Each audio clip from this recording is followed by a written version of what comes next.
Lord, help me know what to say in this video. Alright, let's get to it.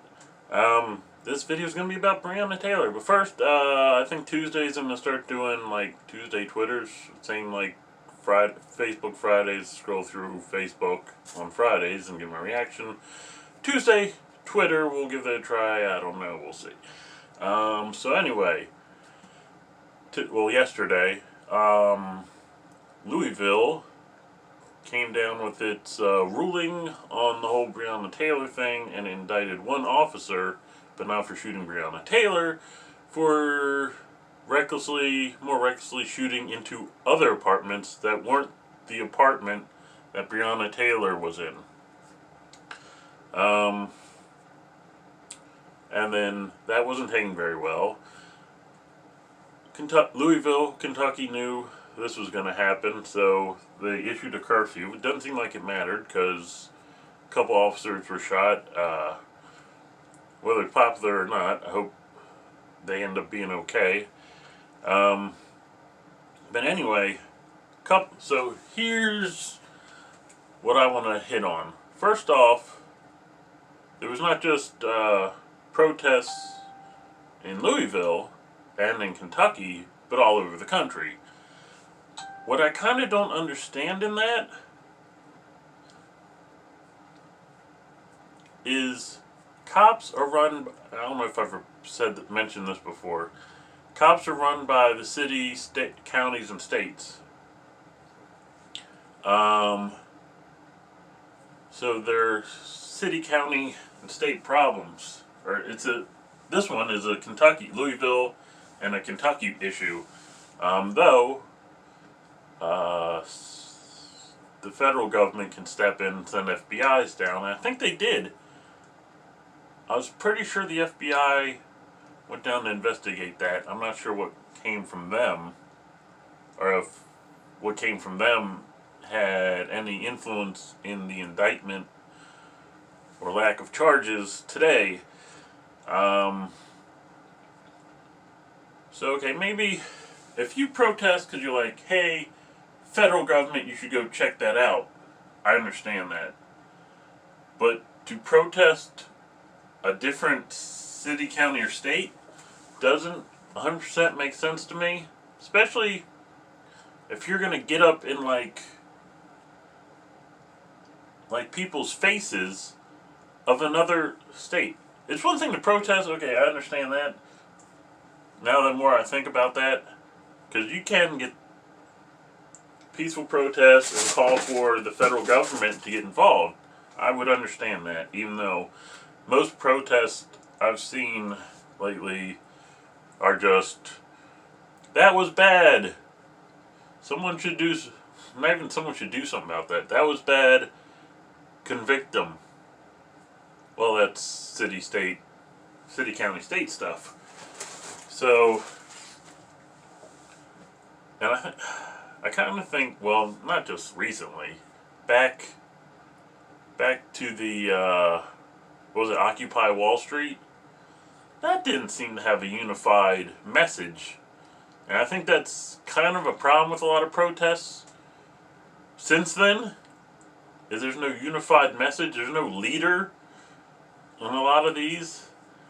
And a lot of the ones who are, and I know some people hate to be mentioned, or hate this reference, is race baiters, because they make a living, because there are people who make a living by convincing other people there's an issue and that you should donate to them to take care of the problem, i.e. pay them to take care of the problem. Yeah, so I think that's kind of the problem with protests in general. But anyway, let's reel it back to this incident. Do I have anything else on protests here? I don't think so. But anyway, let's move on.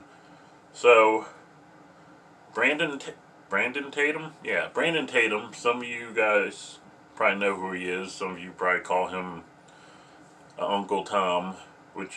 Alright, first, let me just hit on this. White people, quit calling black people Uncle Toms, and definitely coon, because I know coon was a racial slur back in the day. So it would make sense it's still a racial slur now, and white people, it's like the N-word. It's not your word. Don't use it. And it's so ridiculous seeing white people call black people that. It's like, what are you doing? If black people want to call each other that, that's their issue. That's them calling each other out about their ethnicity, their culture. White people, stay out of it. Alright, so anyway, Brandon Tatum, he put these truths about Breonna Taylor. I'm going to read them, and I'm going to go over what matters. First one, she wasn't an EMT. She was terminated in 2007. That doesn't matter. It doesn't. She was knee-deep in criminal drug dealing activities with her ex-boyfriend. That somewhat matters, considering people say, when this first came out, they were saying, oh, it was the wrong place, she wasn't on the warrant, stuff like that. I believe he touches on that here. She was under surveillance for months running drugs. Well, that matters more, because if she was under surveillance, it's more likely she was on the warrant. She was on the warrant, as her car and her apartment were. So that does matter. So it wasn't the cops made a mistake. And even if they did make a mistake like that, the financial settlement with the family would have covered that kind of incident, because it wasn't, because I don't want to say it wasn't the cops' fault, but you enter the wrong house and shoot somebody, that's kind of the whole organization's fault, depending on how that went down. Alright, let's go into this other stuff. The officers did in fact knock and announce, despite obtaining a no-knock exception on the warrant. First off, let me touch on this. After this happened, Louisville and/or Kentucky banned no-knock warrants. That is lazy politicianing. That's lazy politician work. Because they didn't look at what happened, and they're not looking at what usually happens with no-knock warrants, and what advantages they have in that. According to what I've heard, and when I say heard, it's not overhearing things, it's research. The question is it reliable research? I don't have the point of references on me, so. But there was another bust at around the same time. They did the same time, so one couldn't warn the other ones. That was a no-knock, and it was a dope house. That was a no-knock warrant. They went in, no one got hurt. So anyway, whether this is really the biggest deal, probably. This and the next, so I'll mention this next one. Breonna's boyfriend fired at officers, striking an officer. Officers fired back, and Breonna took the shot. She was not asleep in her bed. Those last two are the main things on whether or not these cops should be indicted for her death. The financial settlement covers the whole police. Now the question is, what punishment, if any, do the cops get? So the question is, was it a no? Did they knock or not? One witness said they did. I saw somewhere it says, yeah, well, a bunch of witnesses said they didn't. Well, not hearing a knock, it's hard to be a witness for something that didn't happen, kind of. If you're not looking out for it. You know, they weren't like listening for someone to raid the apartment. So, like, how there would be witnesses is kind of questionable. But it is also weird that there's only one witness that they did announce themselves. Either way, if they had a no-knock warrant, it probably doesn't matter. But what I initially heard happen was they showed up, they knocked, and announced themselves. The boyfriend heard the knock and replied back, but the cops didn't hear him. Say they didn't hear anything. Busted the door down, and then shots were fired. But when the cops announced themselves, the boyfriend wasn't sure what was going on. Like, they didn't hear him because, they're yelling through a door. Shoot, I've been in a house that's been raided, and I wouldn't know what was going on once they were in the house. So let me touch on that real quick. This is going to be over the usual 10 minutes. So I was living with some people. I'm in the basement. I don't know what any of those people are doing. I'm just right in the basement. So I hear a noise upstairs. Pretty sure they knocked. And then all of a sudden it was just calamity upstairs. A bunch of yelling. I don't know what's going on. I figured it's someone's boyfriend coming, because there was a couple and then two single people living upstairs. It was like a 3-story kind of thing. So I just figured it was like the single girl's boyfriend, ex-boyfriend coming over, and that just caused a hoopla. So my initial reaction is grab a bat and start heading upstairs. Granted, there's a dark hallway at the time. The hallway was dark, and the stairs were dark. I go to grab the bat, and I forget what I heard, but I was like, was that something a cop would say? So I just put the cop backed away, sat on the couch, and waited. Because I was pretty sure we were getting raided, even though I had nothing to be raided by, or raided for. It was the two single-ins upstairs who got busted for, I think one had a pipe in their purse, and the other one had a magical amount of marijuana that changed 3 times, because when we were there it was one amount, and then the subpoena in the mail listed a different amount, and then at court it was another amount. So anyway, just had to give you my 2 cents experience on being raided and how there can be a lot of confusion. Anyway, let me touch back. If I would have headed down that hallway and up the stairs with that bat, I might not be here right now. Whose fault is that? And to touch on more, the cops did do some things that I wasn't so happy about, because they all start yelling. Well, the one that gets to me first, I'm doing everything he says, and then other cops come down and start yeah. Why? I'm already in cuffs at this point, and I'm talking with this guy. Why are you throwing in your 2 cents while I'm talking to this guy?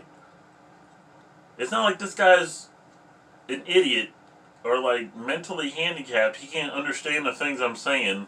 Like, they send the goober down, send him down, see what's down there, because we don't care if he gets hit, because he's a moron. So anyway, back to Breonna Taylor. So if they come in, the question, I finally remembered my point. The question is, what would have had to happen to where it was the policeman's fault? First off, they would have had to fire first, I believe, which maybe they bust in and they see something in Breonna Taylor or the boyfriend's hand. Whether she was asleep or not probably doesn't matter unless she had a gun. But I don't even think the cops say she had a gun. I've tried to look up police reports on it, but I couldn't find anything. I just see articles about the report. but they don't tell me what I want to know. So, really the question is, what would have had to happen for the cops to have to be charged, as opposed to it was just a big, it was a big accident, and you can't blame the cops as much as you got to blame the organization, which already took a blame and paid out a crap ton of money. Now I'm trying to think of how that could happen. Now the guy who's in trouble, indicted, I believe came at the back. I didn't know apartments had back doors. And just started firing away. That I'm confused about that. I would like to hear people's comments about what they think happened, because I think there's a big problem with people hear the initial report, which was like, oh, an EMT was shot while she was sleeping. Well, according to that, Breonna Taylor, she wasn't an EMT and she wasn't sleeping. And the initial report was like, it's the wrong house, which also, I believe, is incorrect from the things I've researched. And if it was the wrong house, organization, not the individual cops. For the individual cops, they would have had to get charged with Breonna's murder. And I'm not going to say it was or wasn't murder, or it was an accident. I don't know. I wasn't there. And I think that's another problem. People are just like, I wasn't there, but I know what happened.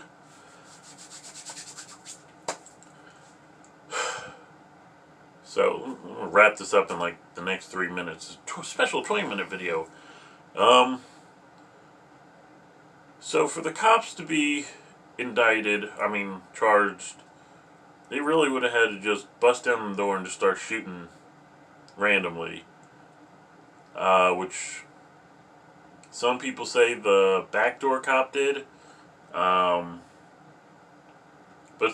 it is kind of funny that Breonna Taylor's boyfriend fired at the cops, and he didn't get touched. So I'm not sure how that happens. But yeah, like I was saying, I'd love to know what you think happened. If you have any points of reference, that would be good. Because I think there's a big problem with people not having any point of reference. Even if they did have it, a lot of times they'll just spurt off stuff, add stuff they made up to make their argument sound better. Or they're like one of those people who don't get things right when they relay stuff. They're the worst not phone tag. Whatever that game was where you sat in a circle and one person gave a message and you went around, and when it got back to the person, the message was totally different. And I know people like that who, like, you were there with them and then they recall what happened and it was not what happened. So yeah, unfortunately people don't usually comment on my page unless it's spam, but that would be cool. Maybe I'll get a lot of views because they'll have this. Breonna Taylor will be in the name and the description and the tags. Though, to get off the point, I was looking at analytics the other day, and sneezing was my top tag to attract people to my videos. I don't know. That's kind of weird. But, yeah. Let me know what you think about that whole incident, what you think happened, any websites or sources you have for more information, anything you think I got wrong, whatever. Interaction! Because I'd like this to be an interactive thing. Still got to get back to Bragg News going with some stuff and react to that too. And then I'll know facts, because Bragg News will only be dealing in facts. Alright, like, subscribe, turn on notifications, comment in the comment section. Peace.